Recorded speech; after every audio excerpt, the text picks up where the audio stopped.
시청자 여러분 안녕하십니까. 주말 뉴스 BGM원입니다. 자, 올해 바이오 코리아는 21개국 230여 업체가 참가했습니다. 하반기 코스닥 상장을 준비하고 있는 로킷 헬스케어는 3D 바이오 프린팅 기술을 알렸습니다. 김효선 기자입니다. 2024 바이오 코리아 전시장에 로킷 헬스케어가 자체 개발한 장기 재생 플랫폼 의료기기 닥터 인비보가 자리하고 있습니다. 닥터 인비보는 인공지능과 바이오 프린팅 기술을 결합한 의료기기로 특히 환자 자신의 몸에서 추출한 자가 조직, 바이오 잉크를 활용하고 있어 기존 치료율 대비 높은 재생치료 효과도 보여주고 있습니다. 현재 당뇨병성 족부궤양, 연골 재생 등에서 성과를 입증하고 있습니다. 장기 재생이 세계 최초로 저희가 이제 시연을 하고 있는 부분에 대해서 실질적으로 증명하는 자리고, 저희는 이제 자가 바이오 잉크를 써서 그런 비용이나 그 허들을 굉장히 빠르게 넘어왔고 이미 한 30여 개국에 상업화되어 있기 때문에 그런 부분들이 아마 파트너들이나 이런 분들한테도 크게 장점이 되지 않을까 이렇게 생각을 하고 있습니다. 실제로 로킷 헬스케어는 미국 FDA와 한국 식약처를 비롯한 개발도상국에서 의료기기 승인을 획득해 현재 18개국의 수출을 완료 및 상용화하고 있으며 약 42개국에는 계약을 완료해 단계별 허가 절차를 진행하고 있습니다. 특히 바이오 코리아는 외국 기업 참석 비율이 높아 파트너링에 가장 적합하다는 입장인데, 회사는 벌써 파트너링을 목적으로 한 글로벌 기업과의 미팅을 활발히 진행 중이라고 밝혔습니다. 12개국의 25군데하고 파트너링 미팅을 지금 진행하고 있고요. 대부분 다 선진국 쪽이 되게 많습니다. 그래서 유럽, 호주 뭐 등등해서 그런 부분에서 실질적인 어떤 파트너링 이벤트를 저희는 기대를 하고 있습니다. 또 회사는 오는 11일 바레인 컨퍼런스, 14일 도쿄 반려동물 전시회, 26일 세계 생체 재료학회 등에 연이어 참석하며 회사의 기술력 소개 및 파트너링을 모색할 예정이라고 밝혔습니다. 이와 함께 회사는 오는 7월 IPO 신청을 시작으로 하반기 코스닥 상장을 목표하고 있으며 명실상부 재생의학 분야 혁신 기업으로 자리매김할 것을 다짐하고 있습니다. 팍스경제TV 김효선입니다. 현재 바이오 시장의 트렌드에서 이중 항체 ADC를 빼놓을 수 없습니다. 국내에서는 ABL 바이오가 주목받고 있는데 다음 달 고형암에 대한 비임상 데이터 공개를 예고하고 있습니다. 김효선 기자가 계속해서 보도합니다. ABL 바이오가 이중항체를 기반으로 한 주력 파이프라인의 임상 진행 상황을 바이오 코리아에서 소개했습니다. 특히 포원비비 기반 이중항체 플랫폼 그랩바디 T가 적용된 ABL503, ABL111, ABL103 등이 주목됐는데, 그중 고형암을 대상으로 하고 있는 503의 경우 임상에서 완전관해와 부분관해 환자가 더해지며 안정성과 유효성이 추가로 확보된 것으로 확인됐습니다. ABL503, PDL1 포원비비의 임상 데이터가 발표를 할 거예요. 그동안에는 이제 보도자료나 이런 거는 완전관해가 1명, 파셜 부분관해가 3명인데 여기에 이제 부분관해가 더 더해져서 좀 더 추가된 숫자로 더 많은 환자들이 좋은 효능을 보이고 있다라는 지금 발표를. 이 대표에 따르면 올해 ABL 바이오는 아스코, 에스모 등 다양한 학회를 통해 임상적 데이터를 발표하는 해가 될 예정입니다. 이는 주관적이지 않고 객관적 데이터를 통해 안전성과 유효성을 확보, 특히 병용 치료에 대한 가능성이 실제화될 수 있는 기반이 될 것으로 보고 있습니다. 고형암에서 임상 결과 그 이중항체 향이 방향성이 좀 정해질 수 있을 것 같고요. 이중항체 병용 치료, 이게 굉장히 중요한 파라다임이고요. 저는 기본적으로 고형암에서의 이중항체 이 확장이 굉장히 중요할 것 같아요. 더불어 사노피에 이어 글로벌 빅파마와 꾸준한 미팅을 이어가고 있으며 올해 의미 있는 계약을 체결할 수 있도록 노력하고 있다고 밝혔습니다. JP모간 이후에 저희가 발표하는 임상 데이터를 확실히 글로벌 빅파마들이 알고 있고 그거를 논의하고 있고, BBB 관련해서도 조금 작년과는 조금 인터랙션이 좀 있어요. 그래서 좋은 소식을 낼 수 있을 것 같긴 해요. 아마 뭐 좋은 결과는 늘 그렇지만은 어느 순간 열매를 맺을까 되지 않았을까라는. 팍스경제TV 김효선입니다. 서학개미들의 미국 기술주 투자에 대한 관심이 어느 때보다 높습니다. 자, 엔비디아는 크게 오르고 있죠. 반면 테슬라의 부침은 심합니다. 미국 상장지수 펀드를 운영하는 앰플리파이의 생각은 어떨까요? 자, 오늘 증권금융부 유수민 기자와 함께 이 부분 짚어보도록 하겠습니다. 자, 유 기자, 앰플리파이는 이 투자의 방향을 어떻게 잡고 있습니까? 네, 앰플리파이가 기자 간담회를 개최해 미국의 7대 대형 기술주죠. 이른바 매그니피센트 세븐으로 불리는 주식들에 대한 투자 쏠림이 과도하다고 지적했습니다. 이에 기술주에는 분산 투자를 하고 고배당 ETF도 함께 관심을 가지라고 조언했습니다. 자, 우리 유수민 기자도 이 현장에 다녀왔는데, 자, 그렇다면 앰플리파이의 마군 CEO가 어떤 이야기를 했는지, 자, 리포트를 준비했습니다. 함께 보시겠습니다. 미국 상장지수 펀드 운용사인 앰플리파이의 크리스티안 마군 최고 경영자가 지난 7일 한국거래소 여의도 사옥에서 방한 기념 기자간담회를 열었습니다. 그는 이른바 매그니피센트 세븐 쏠림 투자를 지양해야 한다고 강조했습니다. M7은 미국 증시를 이끈 마이크로소프트, 메타, 애플, 아마존, 테슬라, 알파벳, 엔비디아 등 7대 빅테크 기업을 의미합니다. 마군 CEO는 이 기업들의 주당 순이익 성장률이 지난해 4분기 정점을 기록한 후 감소세를 보일 것으로 전망했습니다. Year to date, we're starting to see a little bit of a rotation or at least a narrowing of the outperformance of Magnificent Seven. That combined with future earnings outlook, again, make us cautious on Magnificent Seven. 또 마군 CEO는 M7 외에 인공지능을 지탱할 섹터 중 하나로 사이버 보안을 꼽았습니다. And we believe that cybersecurity is going to be one of the supporting foundations for artificial intelligence because cyber attacks are going to start to be implemented by artificial intelligence. Vulnerabilities are going to be found by artificial intelligence. It's going to be able to scale up cyber attacks more quickly via artificial intelligence. Therefore, the cybersecurity companies, the defenders, are going to have to be more and more involved with artificial intelligence. 이와 함께 내년 상반기까지 고려할 경우 지금은 기술주 ETF, 고배당 ETF에 투자할 때라고 강조했습니다. 또 마군 CEO는 파트너사인 삼성자산운용과 함께 글로벌 선진 운용사로서 영역을 확장할 수 있도록 다양한 시도를 하겠다고 전했습니다. 팍스경제TV 유수민입니다. 자, 리포트를 보셨는데요. 자, 유수민 기자, 이 밖에 어떤 내용들이 또 중요한 사항들이 있었나요? 미국의 금리 인하가 예상보다 늦춰지는 것에 대해서도 언급을 했는데요. 당초 올해 미국이 4차례, 많으면 6차례 금리를 인하할 것으로 예상됐습니다. 이번 달까지 그런데 단 한 차례도 금리를 낮추지 않았습니다. 마군 CEO도 금리 인하가 지연될 것으로 예상했는데요. 다만 역사적으로 봤을 때 금리가 그렇게 높은 상황은 아니라고 진단했습니다. 3년 뒤인 2027년 금리는 예상치보다 높아져 3%대에 머물 것으로 봤습니다. 금리에 대한 이야기를 했고 금리 인하가 지연될 것이다 이렇게까지 전망을 했습니다. 자, 그렇다면 우리 투자 전략에도 변화를 줘야 하는 건가요? 네, 맞습니다. 그래서 고금리 장기화에 대비하기 위해 주목할 투자처가 바로 고배당 ETF라는 겁니다. 잉여 현금 흐름이 우수한 회사들은 고금리 기조가 장기화될 때 꾸준히 배당을 지급하면서 안정적인 주가 흐름도 기대할 수 있기 때문인데요. 또 11월 미국 대선을 앞두고 주식에 계속 관심을 가져야 한다는 게 마군 CEO의 견해입니다. 대선이 있는 해에는 주요 주가 지수의 상승률이 평균 상승률보다 높았기 때문입니다. 자, 그런데 이 앰플리파이의 마군 CEO가 이른바 코리아 디스카운트에 대해서도 언급을 했습니다. 어떤 내용일까요? 화면 보고 오시겠습니다. To me, it's offensive that MSCI has not removed South Korea in their view, and that's how they use the term, but it hasn't removed Korea from the emerging market sector. MSCI 선진국 지수에 한국 증시가 편입되지 못한 것을 비판했는데요. 한국을 신흥시장으로 분류한 것은 근시안적이고 정확하지 못한 평가라고 지적했습니다. 한국의 산업이나 인프라 등을 봤을 때 계속 신흥시장에 머물게 하는 조치는 모욕적이라고 표현하기도 했습니다.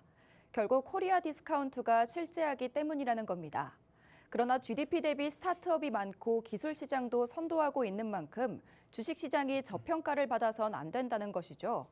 따라서 해외 투자자들이 한국을 제3의 신용기관 같은 곳에 의존하지 말고 평가했으면 한다는 바람도 전했습니다. 자, 오늘 이 전체적인 내용을 보면은 이제 미국 기술주가 정점이다라는 이야기들이 많이 나오고 있죠. 하지만 미국 기술주 중에서도 반도체가 있고 2차 전지가 있고 여러 가지가 또 구분되어 있습니다. 이런 걸 좀 세분화해서 보실 필요가 있지 않나, 오늘 이런 생각도 같이 해봅니다. 증권금융부의 유수민 기자와 함께했습니다. 수고하셨습니다.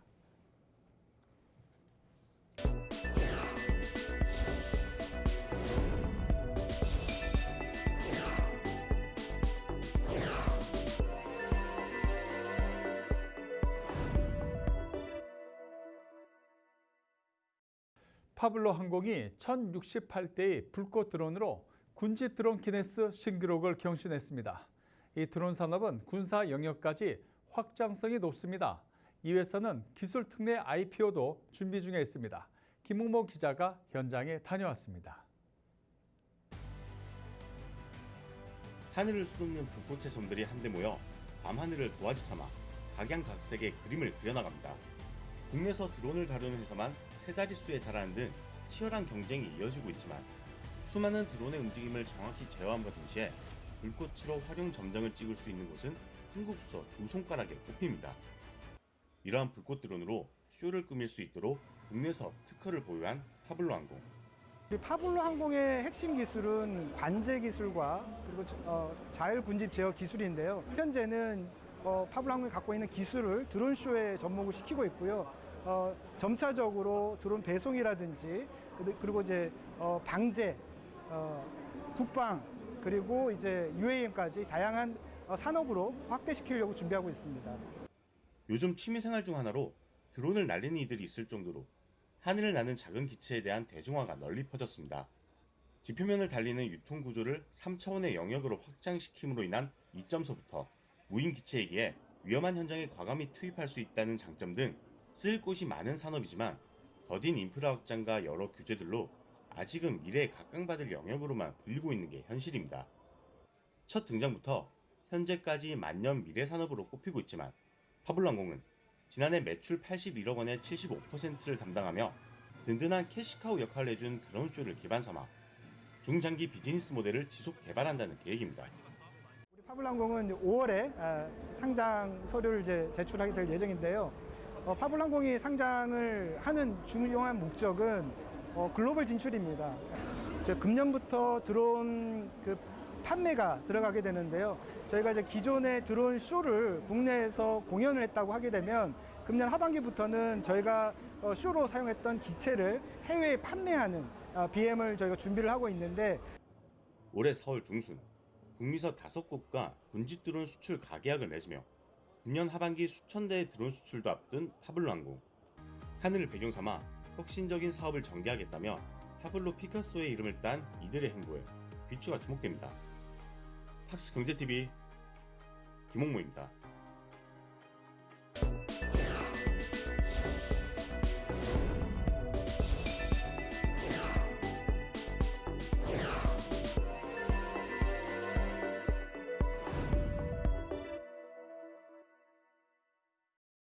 양극재와 음극재, 전해질, 그리고 분리막은 2차 전지의 4대 핵심 소재입니다.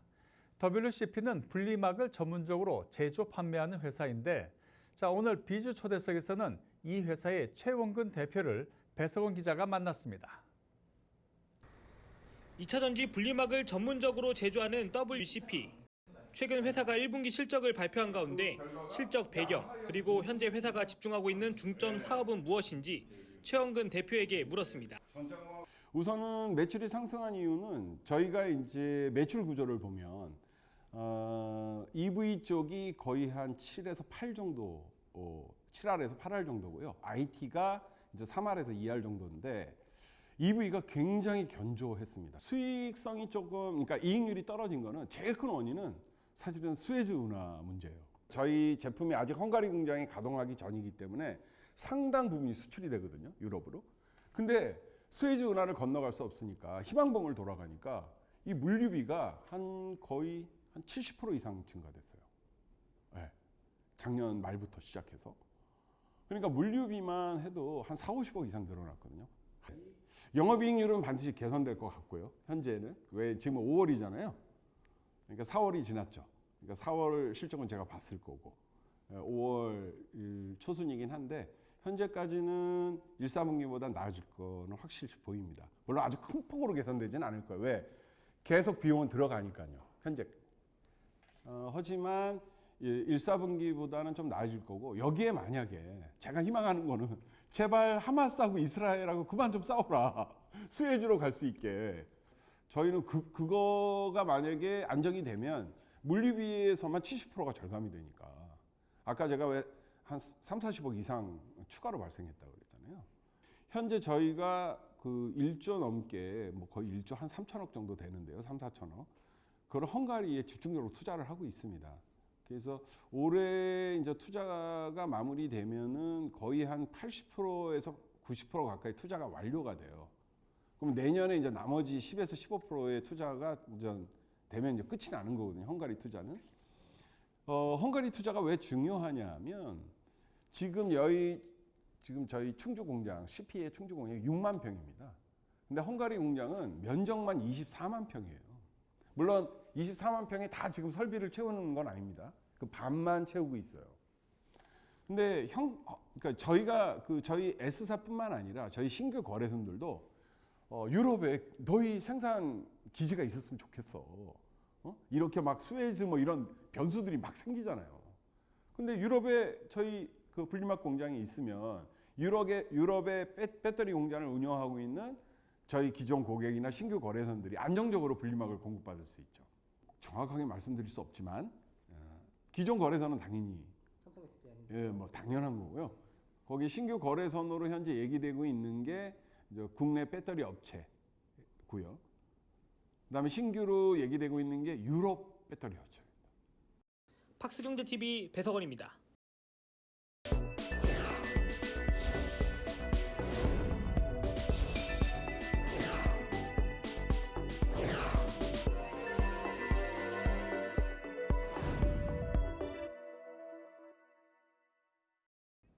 산업은행 부산 이전 문제를 두고 산업은행 노동조합의 반발이 거셉니다. 정부와 여당이 산업은행을 이전 대상 공공기관으로 지정하고 또 산업은행 경영진들도 이에 찬성하고 있는데요. 자, 노조는 계속 이렇게 진행될 경우 총파업까지 불사하겠다는 입장입니다. 한상현 기자입니다. 서울 여의도 국민의힘 당사 앞에선 매주 목요일마다 산업은행 이전을 반대하는 집회가 열리고 있습니다. 산업은행 노동조합은 국책은행 역할 특성상 부산으로 이전하면 국가적 손실이 불가피하다며 부산 이전 반대 시위를 매주 열고 있습니다. 산업은행 부산 이전 계획은 지난 대선 당시 윤석열 대통령이 부산 지역 대표 공약으로 꺼내들면서 촉발됐습니다. 지난 총선 당시 한동훈 전 비상대책위원장도 산업은행 부산 이전을 승리 공약으로 내걸었습니다. 이에 산업은행 노동조합은 표심을 위한 공약이라며 강하게 반발했습니다. 이 서울 안에 여러 플레이어가 있기 때문에 저희도 그 플레이어의 한 명으로서 참여를 해야지, 그래야지 저희가 수익을 낼 수 있고 그 수익을 바탕으로 정책 자금을 뿌릴 수 있는데, 한국재무학회가 산업은행 부산 이전에 대한 타당성 검토를 진행한 결과 15조 원의 국가적 손실이 발생하는 것으로 추정됐습니다. 산업은행은 부산 이전의 불합리함을 국회에 지속해서 알릴 방침입니다. 산업은행이 부산 이전을 하려면은 산업법 4조 1항이 개정이 돼야 됩니다. 결국에는 이거는 입법부에서 결정을 해야 되는 거기 때문에 저희는 중점적으로 이제 국회의원님들을 만나서 저희 산업은행 부산 이전에 대한 부당함을 알리려고 노력을 많이 할 거고, 작년에 사측이 잘못된 판단으로 산업은행을 지방 이전 대상 기관으로 국토부에서 선정하게끔 만들었는데요.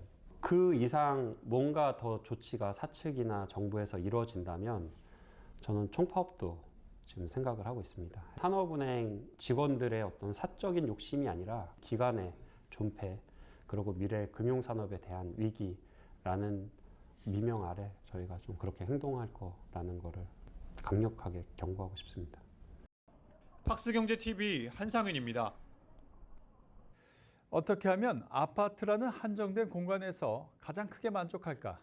이 가족들과 식사를 하면서 널찍한 바깥 풍경을 내다볼 수 있다면, 그리고 넓은 서비스 면적을 통해 부족한 공간을 보충할 수 있다면, 이 전윤석 기자가 여주 분양 현장에서 이 해답을 찾아보겠습니다. 현관과 이어진 다용도실을 지나자 탁 트인 거실과 주방이 펼쳐집니다. 경기 여주 역세권 입지에 들어서는 단지인데 3면 개방형으로 거실을 설계해 조망을 극대화했습니다. 식사 공간에서도 바깥을 볼 수 있는 조망을 확보했습니다. 뒤쪽에 산이 있다고 하니까 채광이나 뭐 공기는 좋을 것 같고요. 창이 여러 개 있으면 아무래도 탁 트인 느낌? 마음이 편해지고 그러니까 좋죠. 국민평형으로 불리는 전용 84제곱미터도 식사 공간에 큰 창을 마련했습니다. 조망은 물론 채광과 통풍성을 높이기 위한 설계입니다. 가족들과 소통하며 음식을 만들 수 있는 대면형 주방 구조를 적용했고 팬트리 공간으로 넉넉한 수납 공간을 확보했습니다. 1, 3인 가구를 타겟으로 한 전용 59제곱미터 소형 평형. 작아도 있을 건 다 있습니다. 포베이 판상형 구조로 거실 포함 방 3개를 확보했고 복도 수납장을 제공해 공간 활용도를 높였습니다. 다용도실은 세탁기와 건조기가 들어가도 여유 있는 모습입니다. 특히 안방은 드레스룸 2개를 확보했습니다. 3면 발코니 구조로 넓은 서비스 면적을 확보했기 때문입니다. 그 침실 공간 쪽으로 한 면이 더 그 발코니 공간이 서비스 면적이 보통 평면보다 3평 정도가 더 늘어난 3면 발코니 구조 평면을 가지고 있는데요. 따라서 해당 공간을 넓은 방으로 쓸 수도 있고 수납 공간으로 특화해서 쓸 수도 있어서 좋은 고객 반응을 저희가 받고 있습니다. 평면도 봤을 때랑 다르게 또 모델하우스가 보니까 공간도 잘 꾸며져 있고 드레스룸이 특히나 넓게 이쁘게 잘 빠져가지고 여주서 3년 만에 공급되는 아파트가 트렌디한 주거 상품을 선보여 수요자들에게 주목받고 있습니다. 박스경제TV 전형섭입니다. 고금리 장기화로 자영업자들의 대출금 상환이 쉽지 않습니다. 은행들도 자영업자들의 이러한 점들을 인식하고 대출이자 환급, 무료 금융 상담 등의 방안들을 마련하고 있습니다. 한상현 기자가 취재했습니다. 개인 사업자들의 국내은행 대출 연체율은 지난해 2월 0.39%에서 올해 2월 0.61%로 크게 올랐습니다. 이에 시중은행들도 대출이자 환급 등으로 자영업자 돕기에 나섰습니다. 올해 4월 기준 은행권이 이자 캐시백 프로그램을 통해 환급한 금액은 1조 4,179억 원에 달합니다. 특히 국민은행은 이 중에서 가장 많은 2,747억 원을 환급했습니다. 또 국민은행은 은행권 최초로 자영업자나 예비 창업자들이 무료로 상담받을 수 있는 KB 소호 컨설팅 센터도 운영하면서 현재까지 4만 건 이상의 컨설팅을 진행했습니다. KB 소호 컨설팅 센터는 예비 창업자를 위한 창업 전반에 대한 컨설팅에서부터 기존 자영업자의 사업 경쟁력 강화를 위한 상권 분석, 마케팅, 홍보, SNS 등의 경영 상담을 제공하고 있습니다. 그리고 보증서 발급 한도 우대 및 금리 우대 대출로 약 760억 원을 지원하였습니다. 최근 국민은행은 전국 KB 소호 컨설팅 센터 상담을 비대면으로 신청할 수 있도록 플랫폼도 구축했습니다. 사장님 플러스는 개인 사업자와 예비 창업자분들이 사업을 운영하거나 금융생활을 하시면서 불편함을 느끼셨던 부분을 해소하고자 만든 사장님을 위한 비대면 플랫폼입니다. 사장님 플러스는 개인 사업자의 특수성을 고려해 사업자 맞춤형 서비스를 제공하고 있습니다. 정책자금 서비스는 간편한 가입, 강력한 추천 기능, 만기 관리 및 새로운 정책자금 알림을 비서처럼 제공해드립니다. 국민은행은 유관기관과 더 밀접히 협업해 자영업자 상담 전문성을 계속해서 강화할 방침입니다. 더 많은 자영업자분들이 컨설팅을 이용하실 수 있도록 유관기관과의 협업을 강화해서 컨설팅 수행 채널을 다양화하고자 합니다. 박스경제TV 한상윤입니다.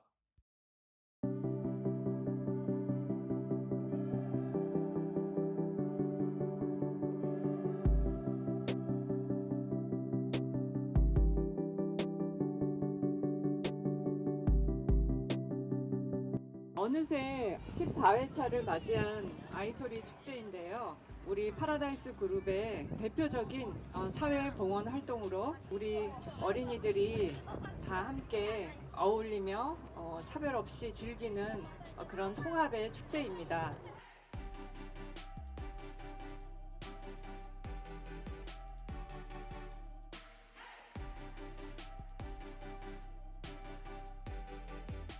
모두가 함께하는 통합축제인 만큼 장애 인식의 개선에 도움이 될 수 있는 활동에 주안점을 두었습니다.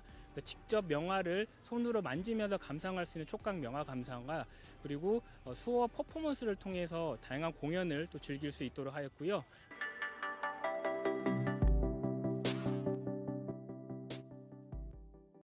이상으로 BGM 머니를 마칩니다. 다음 주에도 우리 기자들이 발로 뛰는 생생한 현장의 모습 시청자 여러분께 전해드리겠습니다. 고맙습니다.